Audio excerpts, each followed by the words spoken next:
The committee will come to order.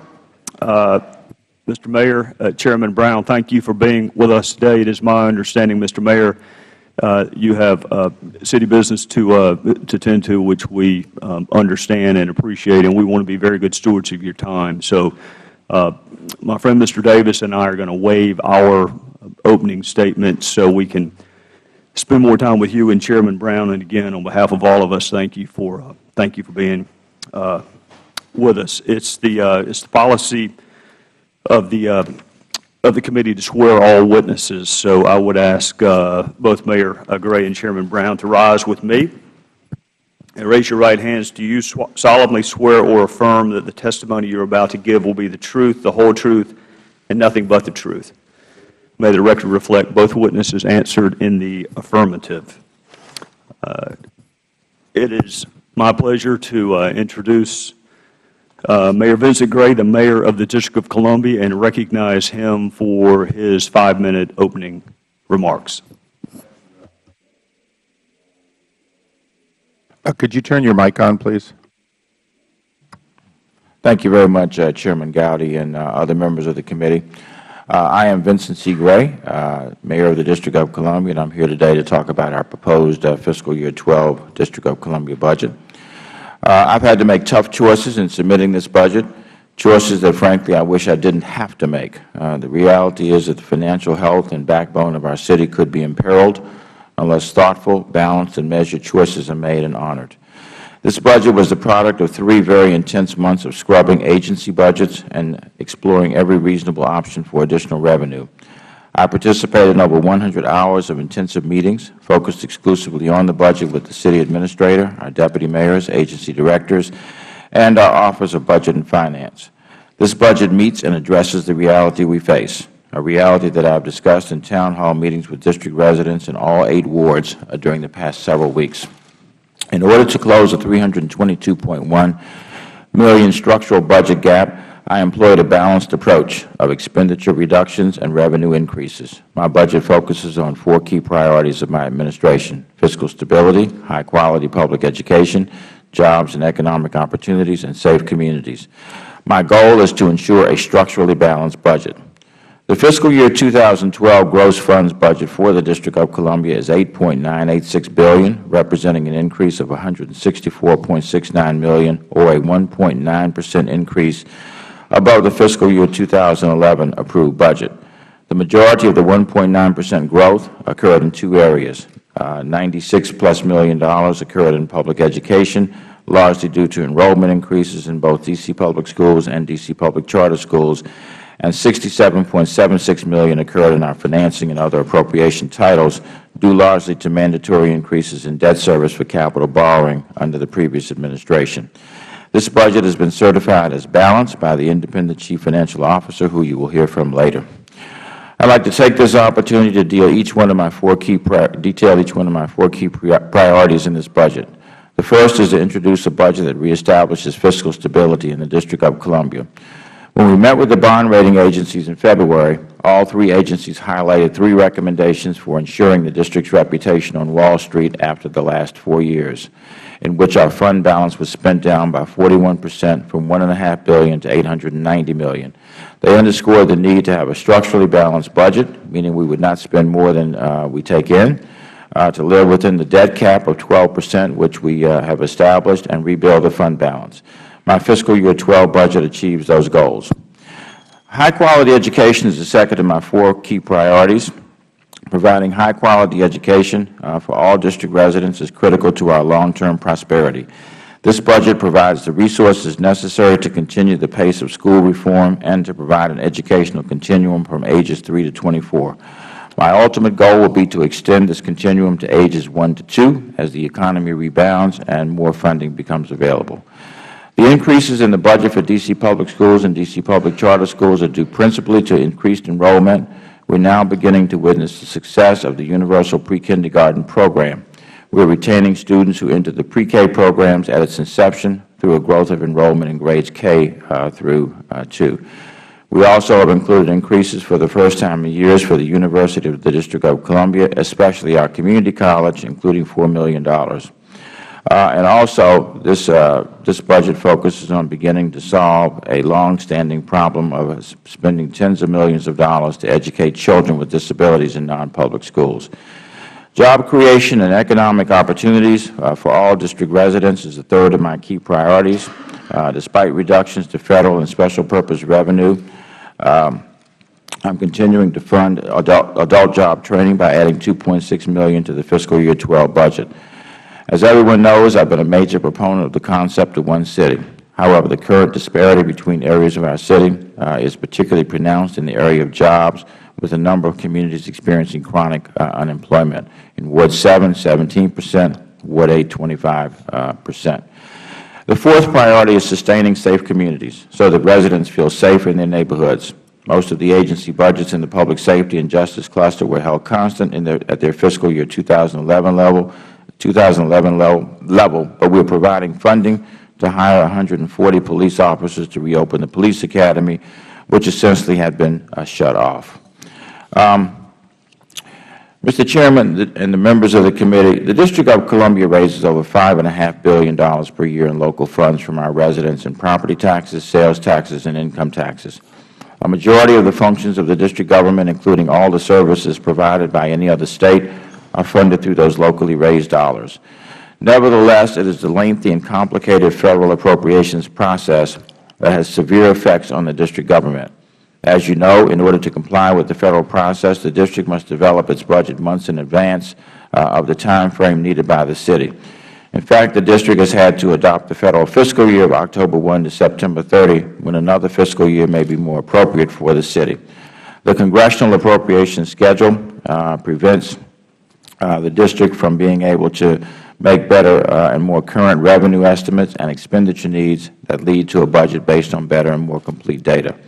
Further, the dual nature of the Federal appropriations process requires two affirmative actions by Congress. The district's appropriation is often caught up in national policy disputes that typically delay our local budget enactment and that have nothing to do with the District of Columbia. This flaw was made abundantly clear a month ago when the district was forced to spend its very limited funds preparing for a potential shutdown.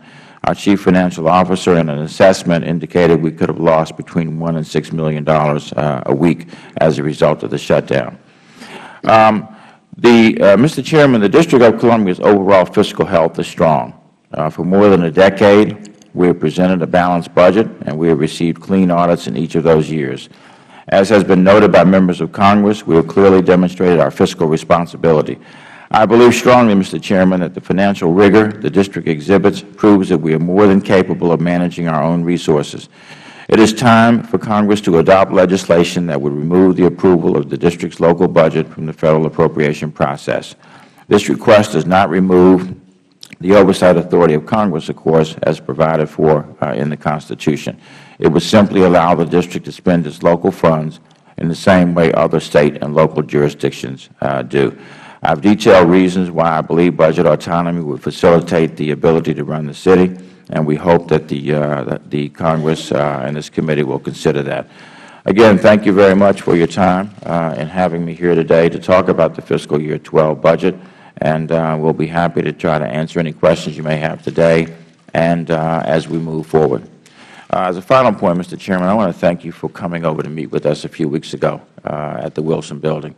It's most appreciated. I think it's established a constructive working environment, and we look forward to continuing to work with you. Well, Mr. Mayor, before I introduce Chairman Brown, you were a very gracious host, and to take somebody from South Carolina who hadn't visited the District of Columbia since he was a kid in high school, you've done a wonderful job helping introduce me to your beautiful, magnificent city, and I thank you for your time. I know you have a very busy schedule. For you to take time to meet with me a couple of weeks ago was very much appreciated. I was delighted to do it, Mr. Chairman. Yes, sir. My pleasure to recognize the Honorable Kwame Brown, Chairman of the District of Columbia City Council.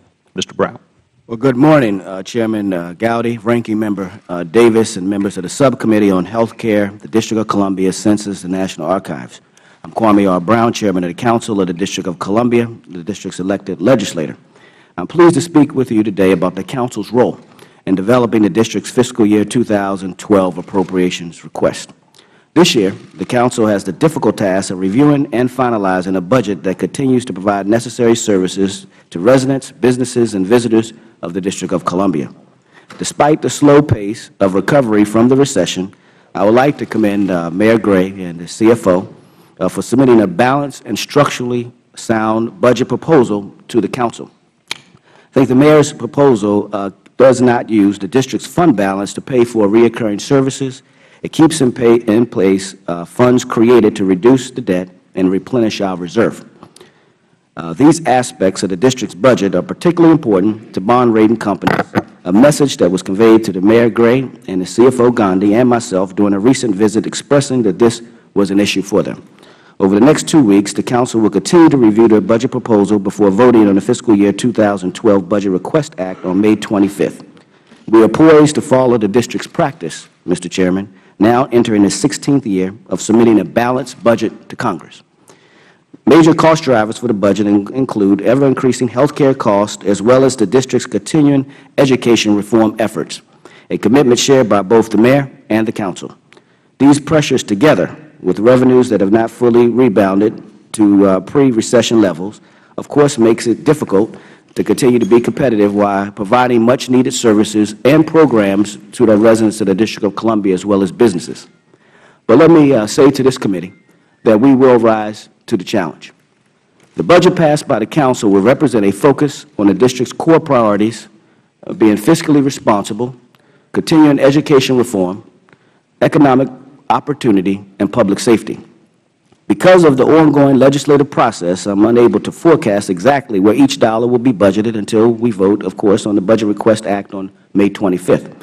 We will comply with, of course, our open meetings law by openly debating the proposals for spending cuts as well as revenue enhancements. Each Council member's priority will be the subject of negotiation. Every budgetary shift will be reviewed. However, let me guarantee you, as the Chairman of the Council of the District of Columbia, we will pass a balanced and structurally sound budget request to send to this Congress.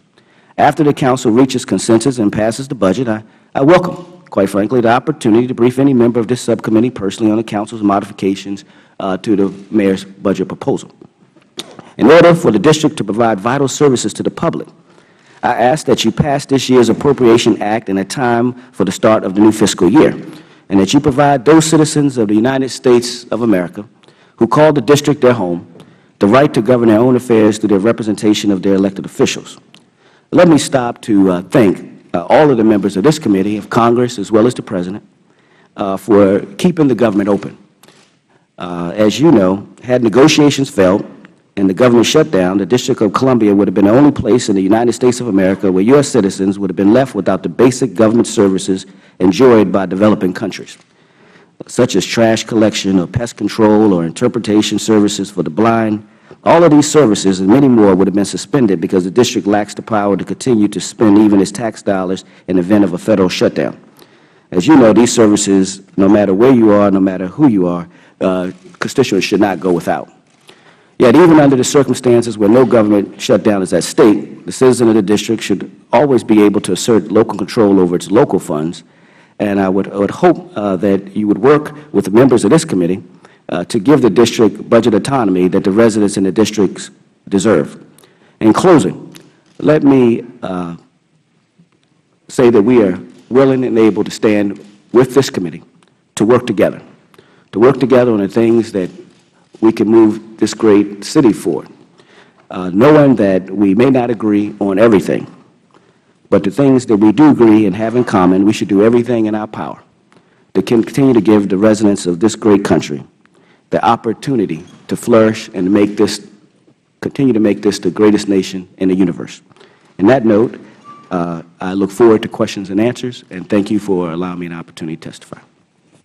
Thank you, Mr. Chairman. And again, in an effort to be good stewards of both your times and recognizing that there's a panel to come behind you, and we want to be good stewards of their times, I'm going to recognize myself for 5 minutes of questions, and I'm going to hopefully impose the same green, yellow, red light barriers on myself that we will subsequently be imposing. And what I would like to do and acknowledge up from Mayor Gray, Mr. Chairman, is there's not a governmental entity, I don't think anywhere, that's not struggling with the same things that you have just elucidated. In Spartanburg County, which is my home county, we had furloughs last year of law enforcement officers and prosecutors. The state of South Carolina is struggling. Heavens knows the United States Congress is struggling with respect to its fiscal obligations. So what I'd love to do is ask a question, give both of you a chance to answer it, and kind of seek your perspective on the challenges that you faced as you propose your budget. And it looks like Medicaid, if I read your testimony and the documents prepared correctly, Medicaid continues to be the largest single expenditure. Are there any lessons that you can share with the panel with respect to how you are dealing with Medicaid, any reforms that you would advocate, any pearls of wisdom or perspectives that you could lend to us as we struggle with the same thing in South Carolina and in the United States Congress? Thank you very much, Mr. Chairman. As you know, Medicaid is a key part of health care reform as we move forward. We have quite a robust Medicaid program in the District of Columbia, and in fact, it has been essential in our ability to have such a low rate of uninsured people in the District of Columbia. We have only 6% of our adults who don't have some form of insurance in the city, and only 3% of our children who are not insured. One of the things that we've done is to start to look at every one of our optional services. As you well know, there are mandated services and there are optional services, to make sure those services are delivered in the most efficient way. I'm delighted to have brought in a gentleman, Wayne Turnage, who is very experienced. He happened to have worked in Virginia for a number of years in health care and health care reform, and brings that experience to us here in the District of Columbia. We brought in an ASO, an Administrative Services Organization, that is helping us to manage, and we're increasingly now focusing on the use of managed care organizations to try to start to influence health care behavior. One of the things that we have in the city that we're working on, it's going to take some time, is to try to make sure that we have health care services spread across the city. We will, in the next year, open 3 additional clinics in areas that have historically been underserved. And we believe that that will facilitate the use of insurance tools like Medicaid, because people will have services more accessible to them. So I think, in terms of lessons, if there have been any, it would be to try to make sure that we have external controls, external assistance, like with an Administrative Services Organization, and try to increasingly make health care more accessible to people who may have the insurance, may have the coverage, but if they don't have access to services, they're not likely to use them except on an emergent basis. Chairman Brown, let me ask you this. I had the pleasure of meeting your Chief of Police, with whom I was very impressed. I've had the pleasure of meeting your Attorney General, who I similarly have been impressed with. But it also appears as if the budget proposes a cut with respect to public safety. How do you decide which areas to cut, given the fact that's a core function of government? Kind of what process did you go through? And can the citizens of the district expect to see any diminution in services given the cuts? Well, I mean, the budget that's in front of the Council of the District of Columbia currently, there's clearly a lot of discussion going on to make sure that from a public safety standpoint and a reduction of officers, that doesn't happen. I think the Mayor's proposal doesn't quite lay that out, that there be a reduction of police officers. But we want to get the number of officers back up to appropriate level, and I think an additional 100 officers or 200 officers is where we want to go, somewhere between 3,800 and 3,900 officers. And I think this is a phenomenal opportunity to really focus, as all the members want to move in that same direction. So I don't think what you'll see as it relates to a budget proposal is a reduction of police officers in the District of Columbia. All right, I'm going to try to lead by example, and the yellow light is on, so I'm going to recognize the distinguished gentleman from Illinois, Mr. Davis. Thank you very much, Mr. Chairman, and Mayor Gray, Mr. Brown. Thank you both for being here. You know, many American citizens, as well as people around the world would be surprised to learn that the Congress of the United States has to approve the local budget of the nation's capital, a city of 600,000 residents, before it can spend its own local taxpayer money. In 2003, a Republican-controlled Senate passed a bill by unanimous consent to allow the district's local budget to take effect without congressional approval. Former President George Bush supported budget autonomy in his fiscal year 2004-06 budgets, and President Obama supported budget autonomy in his fiscal year 2012 budget. Congresswoman Norton has reintroduced actually, her budget autonomy bill this Congress.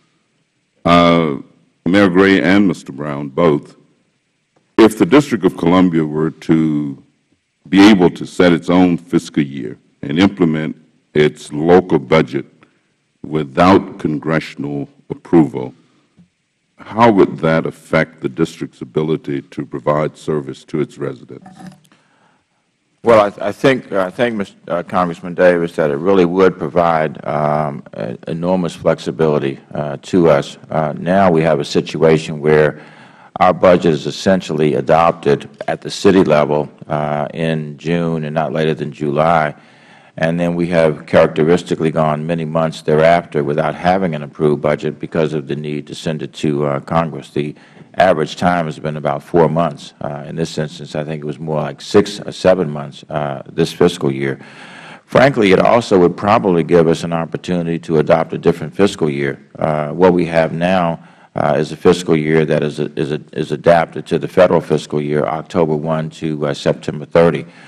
Just one of the practical problems that creates is that our school system, and that is the largest budget but for Medicaid in the District of Columbia, actually spans 2 fiscal years, because the school year starts in one fiscal year, and that is in August, and you have expenditures associated with that school year from August until September 30th, and then you have the rest of the fiscal year, or the rest of the school year, beginning October 1st and running until the next June.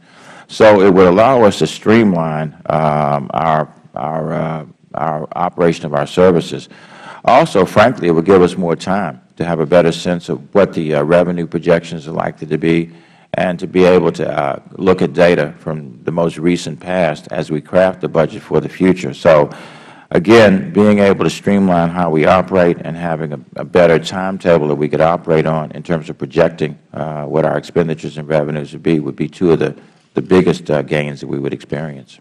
Thank you. Let me ask you, Mr. Brown. We've had continuing resolutions since 1870, technically, but you don't really expect to have continuing resolution after continuing resolution after continuing resolution up to the point of brinksmanship. How does operating under these continuing resolutions affect the budgeting process and the operation of city government for the District of Columbia? Well, first of all, let me start thank you for all of your support of the District of Columbia. Clearly, as it relates to budget autonomy, I think you understand the importance of it, and always been a strong supporter working with Congressman Norton on these particular matters. Your question has to do with how does Congress amend the district's budget, and if, what is the continuance resolutions, clearly what role does it play? What's interesting that, Congress has not amended our budget. And when you look at, since I've been on the Council, they've never amended the budget. So the clear question is, why do we have these resolutions over and over, and ODCRs over and over again? I think it gives an opportunity to set a clear direction of where we want to go, gives a clear understanding of how we get there. And I look forward to working with you and others to see how we can get budget autonomy passed for the district. Thank you, Mr. Chairman, and I yield back. I thank the gentleman. The Chair will now recognize the gentleman from Arizona, Dr. Gosar. Thank you, Mr. Chairman. Mr. Mayor, I know we all share a common thread in regards to educating our children. And, looking at the budget, we had about a 5.4% increase in education funding. Are you concerned about that? I'm concerned only, Dr. Gosar, that we can invest even more money in education. Education reform has been afoot now for several years in the District of Columbia, and it is a huge priority of mine. Some of the increases, frankly, reflect an increased enrollment. For the first time in 41 years, we saw an increased enrollment in our traditional public schools. And for the first time since the advent of charter schools, we saw an increased enrollment in both. We had an increased enrollment of about 900 children in the traditional D.C. public schools this year, and another 1,700 in charter schools for an enrollment increase of 2,600. So carrying that forward, some of the increases in our budget are to ensure that we provide an adequate education for those children, as well as projected enrollment increases. We have made a very healthy investment also in pre-kindergarten, early childhood education services. And as a result, I think that is a contributing factor to our enrollment increases, and we want to continue to do that because we recognize getting these children at the earliest possible point will make a huge difference in educational outcomes and, frankly, life outcomes. The other thing that we're doing, Dr. Gosar, is we are tackling a problem now that has been longstanding, and that is how we educate children with disabilities in the District of Columbia. We have had far too many children who have had to be educated in non-public tuition placements, as we call them, at great expense to the city. Last year we spent about $160 million on those children, plus another $93 million on transportation of kids with disabilities in traditional public schools, charter schools, and non-public placements. So we are going to invest more in our public education system next year, hopefully to incentivize that system to begin to bring our children back in the public education system, to comply with the law of the land, which changed in 1975, and still, of course, exists in 2011 in form of the Individuals with Disabilities Education Act. So I think we're making progress on the education front. We still have a very, very long ways to go to be able to say that we are adequately educating every child, but I think we're going in the right direction. You know, I'm sure you're aware that we had H.R. 471, the Scholarships for Opportunity and Results Act. I'm also from Arizona that struggles with the same type of educational aspect. And it's, you know, we look at everything on the table, all aspects of where we can go with assets to try to attain and help every child. Do you support that act? I support strong public education, Dr. Gosar, and that's where I've placed my emphasis. I believe that education and strong public education is the great emancipator. It is the great liberator. It is what levels the playing field. And so I've placed my emphasis, and I've indicated here before, on public education. I will continue to do that. I will implement whatever, laws and programs are required of the District of Columbia, of course. But as a product of public education of this city, I know what it can do for children. I've seen what it can do for children, and I want us to have the strongest possible public education system. And we have a lot of choice. We have a lot of choice in terms of 123 traditional public schools, and we now have the most robust charter movement in the country, 52 charter schools operating on 93 campuses with almost 30,000 children enrolled in those programs. So we probably offer the greatest variety of choices in public education when compared to anywhere else in the nation. Well, I would hope that, particularly in light of the Supreme Court ruling with Arizona with the voucher system, that we would also embrace the voucher system and looking at it as a tool in order to facilitate all children all across the board, because you need all opportunities to embrace children. So I would hope that we would really, truly look at that system and integrate it. Thank you, Mr. Chairman.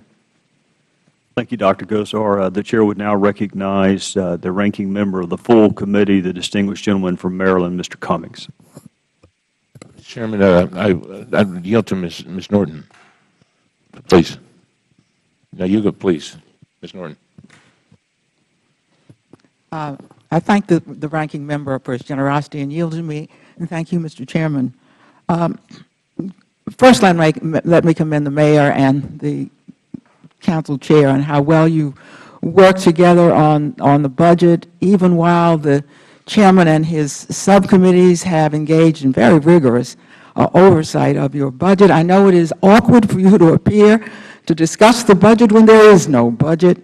But I want you to, as far as you go, I want to commend you on the budget that the mayor, first you, Mayor Gray, have submitted. That budget we of course see. It's not the final budget. It's not the District of Columbia budget. It is a tough budget with admirable balance. It spreads the pain. It does so, it gives us, and what is this, your 13th year of a balanced budget, without drawing from your cumulative fund balance, your reserve balance. I wonder if there's another jurisdiction in the United States that even has a reserve, much less not drawing a penny from it in order to balance its budget. You've shown yourself not wedded to any ideological catechism in drawing your budget, but requiring the whole city to participate in what it takes to balance a budget. And you, Chairman Brown, your oversight, I see from Channel 16, or was it Channel 13, and from the papers, has been very rigorous. You are apparently making changes while keeping the rigors represented by the mayor's budget.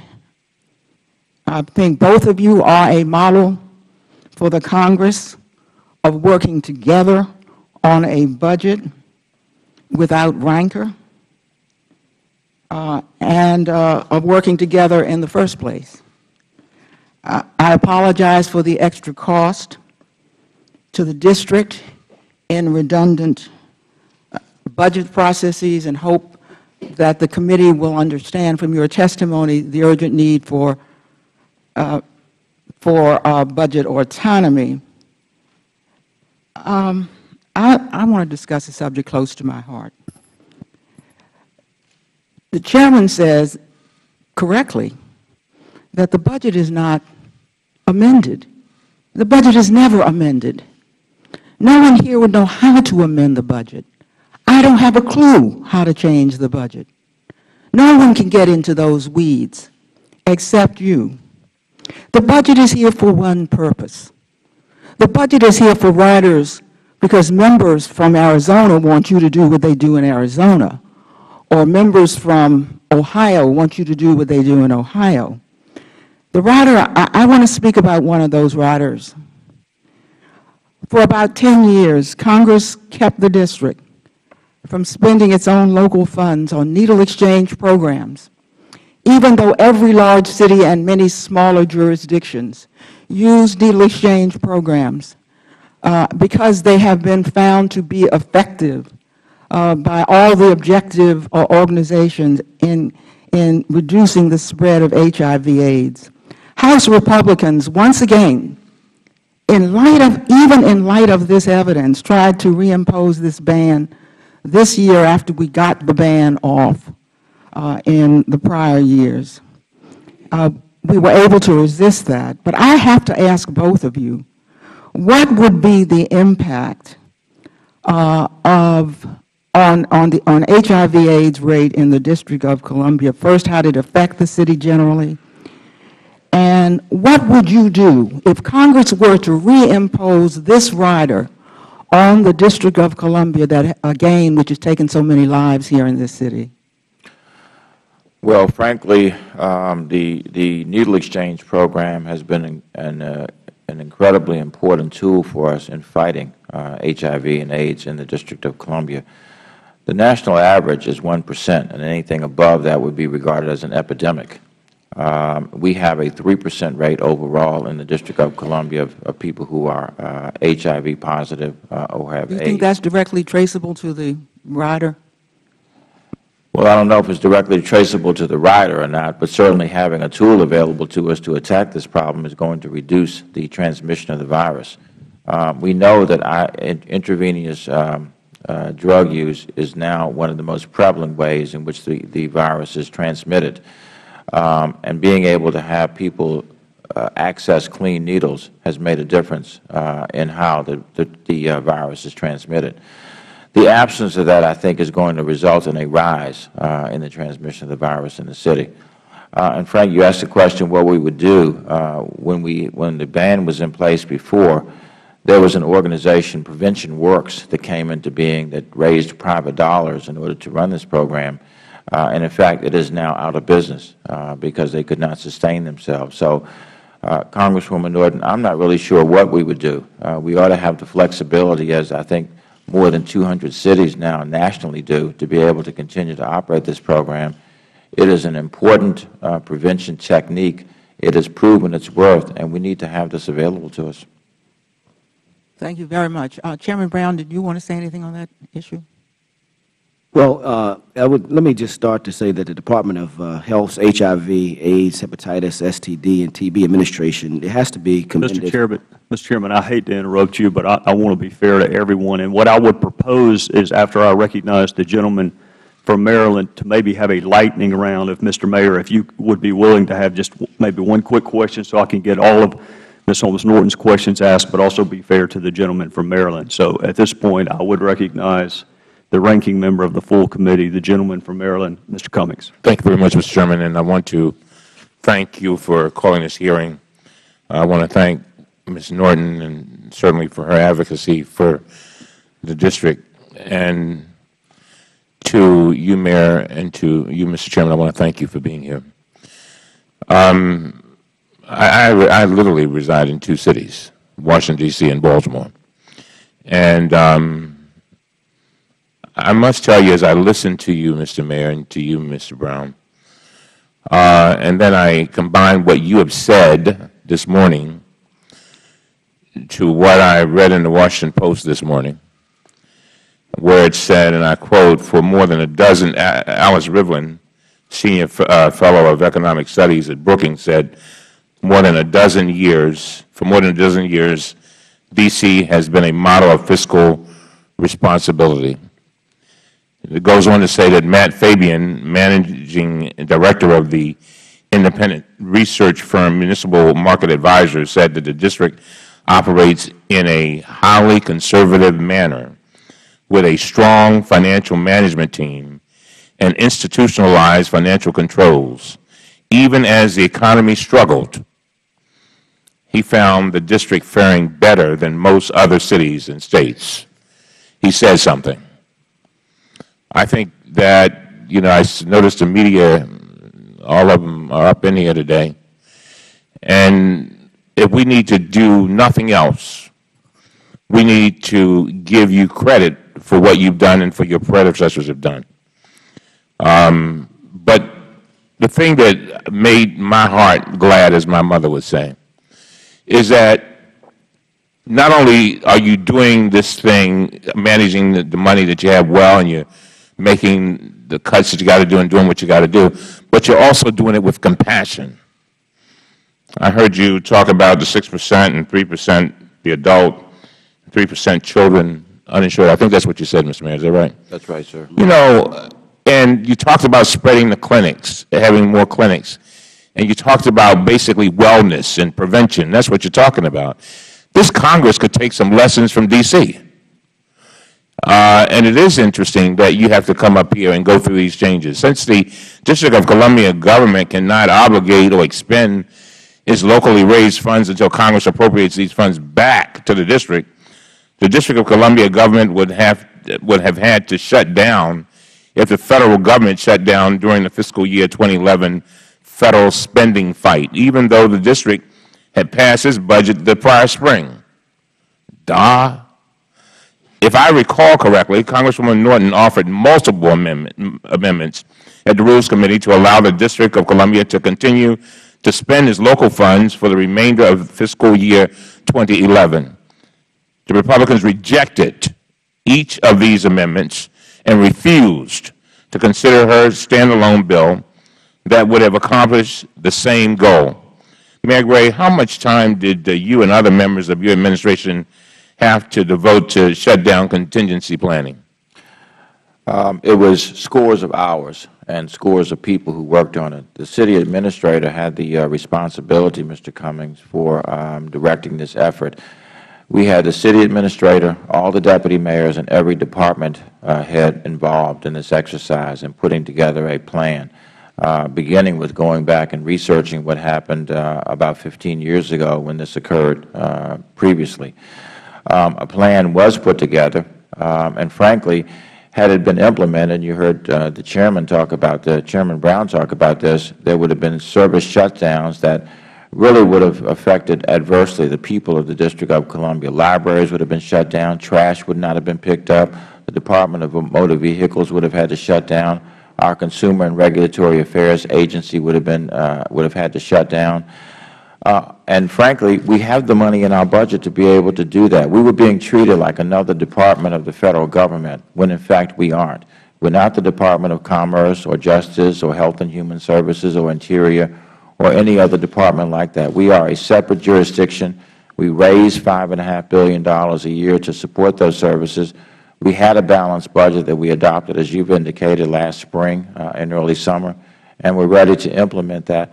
We never should have been caught in this, and frankly, having to put together a shutdown plan diverted the attention of our department heads as well as our other leaders from running the services every day in order to craft a plan in anticipation of a shutdown. Well, thank you very much. I see my time has expired, Mr. Chairman, and thank you. Thank you, Mr. Cummings. Mr. Gray, I believe, if I recall correctly, you have city business to tend to beginning at 9:30? Yes, sir. I have to be back up shortly, back up to the Wilson Building.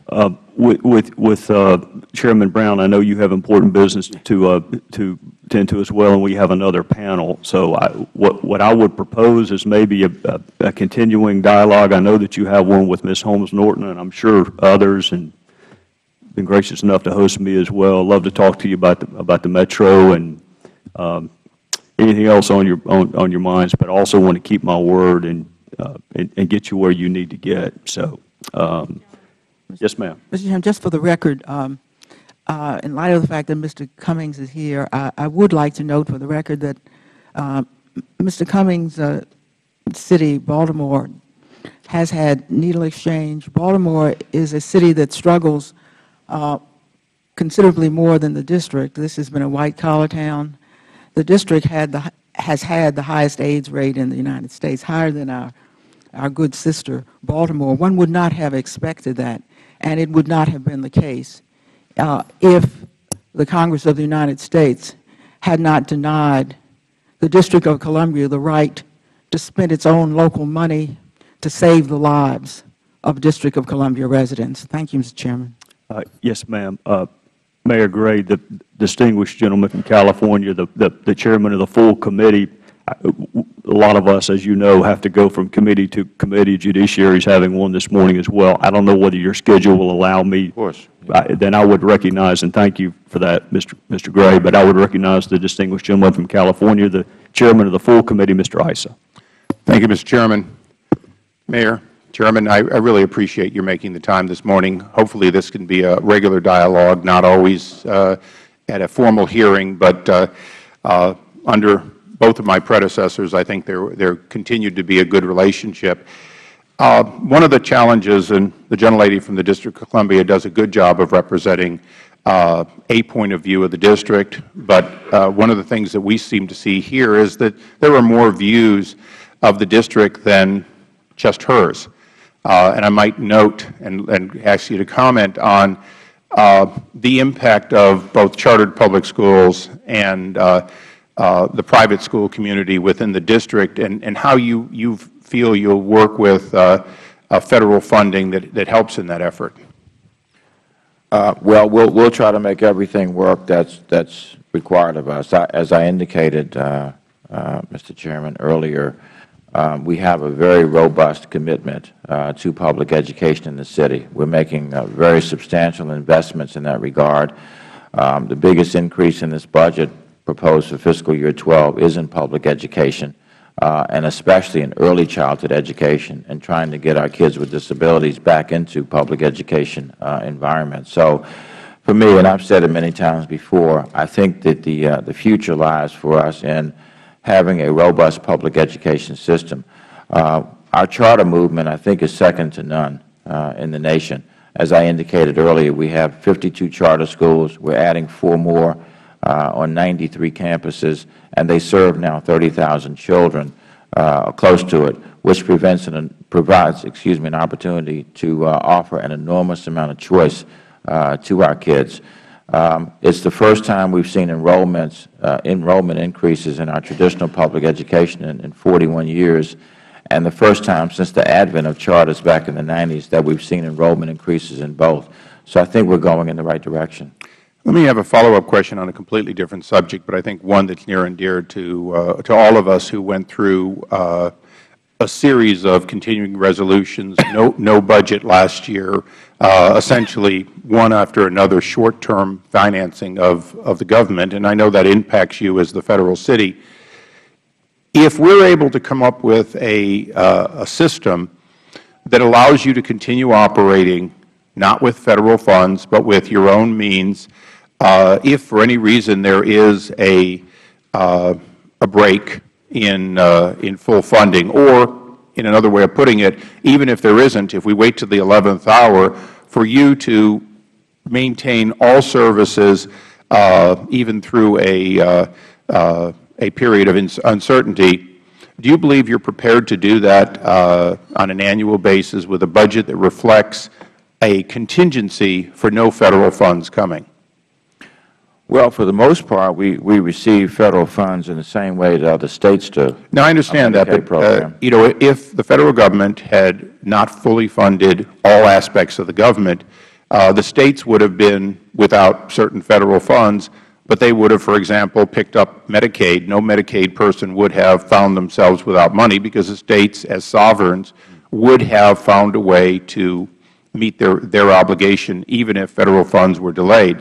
My question to you, and it's an important question, when you look at your budget and contingencies, if we essentially allow for the city to be, at least on an annual basis, early on, disconnected from what may or may not happen in a continuing resolution, a budget battle, a debt ceiling, all of those, which I think this committee is concerned, are you able to give us a contingent budget that shows that for X period of time you can continue to provide all the required services of the Federal city?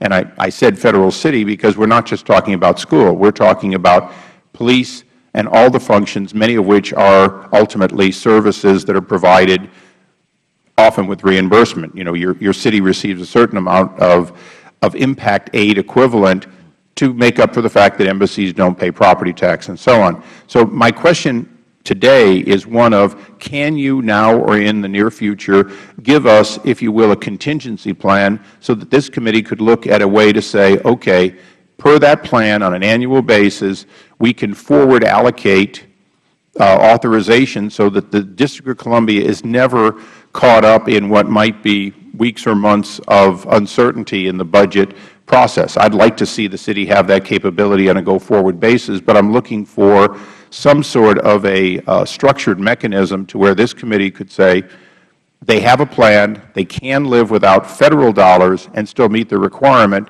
and each time that is received, it would allow us to say, we have no reason to be in the way of your spending your dollars if you can make the commitment.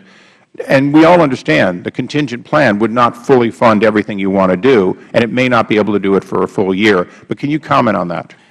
Well, first of all, again, as I indicated, we raised $5.5 billion in local tax dollars, and many of our services— By the way, I'm very aware that I pay twice as much as a non-voter in the District of Columbia than your voters do. And I'm very aware that you have a wonderful scheme to make sure those without representation pay twice as much tax. But go ahead, please. I'd like to hear more about that so we can expand it to others.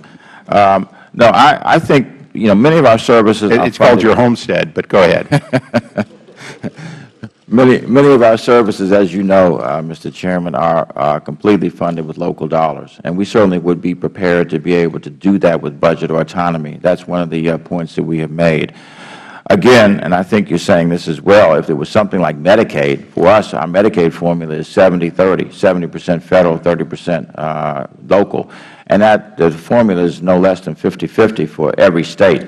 So we wouldn't find ourselves in any different situation than the states would on programs like that. But those things that are wholly funded, I think we've with local dollars, we've demonstrated we can do that, and we're prepared to do that. That's one of the, I think, strongest arguments we have for budget autonomy, that if you look back over the last 13 to 15 years, we've indicated that we've had balanced budgets, we've had clean audits, and demonstrated our ability to manage our finances in a very prudent manner. Thank you. I thank the gentleman for his indulgence and yield back. Thank you, Mr. Chairman. Let me quickly recognize the gentleman from Illinois, Mr. Davis. Thank you very much, Mr. Chairman, and let me appreciate your sensitivity to the needs of our witnesses to move on to other pressing business. I also appreciate the presence of both the chairman of the full committee and the ranking member as an indication of how important this issue is to all of us. And I'd ask unanimous consent to submit for the record an opening statement as well as an editorial from the Washington Post entitled, "Congress Should Loosen Its Fiscal Reins on D.C." And I yield back. Yes, sir, Mr. Davis. Without objection, indeed, all members may have 7 days to submit opening statements for the record and any other extraneous material. Mr. Mayor, Mr. Chairman, on behalf of all of us, thank you for your time. And as the second panel approaches, we'll take a brief recess. And if you got an extra second, I'd like to come down and thank you both in person.